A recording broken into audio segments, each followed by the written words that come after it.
নমস্কার, আজকে একদম নতুন একটা রেসিপি নিয়ে আপনাদের কাছে চলে এসেছি।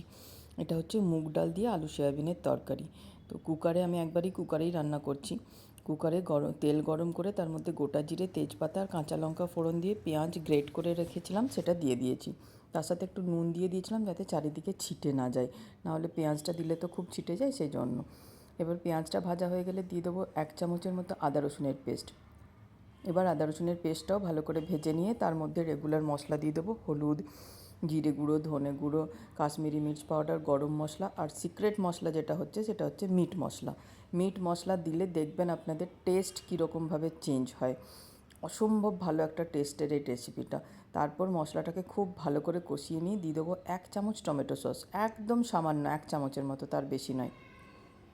দিয়ে ভালো করে নাড়িয়ে চাড়িয়ে তার মধ্যে দিয়ে দেবো কেটে রাখা আলু আর ভিজিয়ে রাখা সয়াবিন, আর দিয়ে দেবো মুগ ডাল ধুয়ে আর জল ঝরিয়ে রেখেছিলাম মুগ ডালটা, সেটা দিয়ে দিচ্ছি।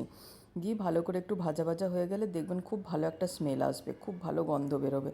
যখন গন্ধ বেরোবে তখন জানবেন হয়ে গেছে ভাজাটা। দিয়ে দিতে হবে জল। আমি ওই ছোটো গ্লাসে 2 গ্লাস জল দিয়েছি। এরপর 2টো সিটি কুকারে আমি দিয়ে দেবো। আমি অ্যাকচুয়ালি গ্রেভি করবো না, সেই জন্য জলটা কম দিয়েছি। দেখুন একদম থকথকে লাগা লাগা একটা তরকারি হয়েছে। অসম্ভব সুন্দর এটার টেস্ট হয়। ওপর থেকে ধনেপাতা ছড়িয়ে গার্নিশিং করতে পারেন। আমার ধনেপাতা ছিল না তাই দিইনি। যদি আপনাদের রান্নাটা ভালো লাগে, ভিডিওটা ভালো লাগে, তাহলে অবশ্যই আমার চ্যানেলটা সাবস্ক্রাইব করে দেবেন।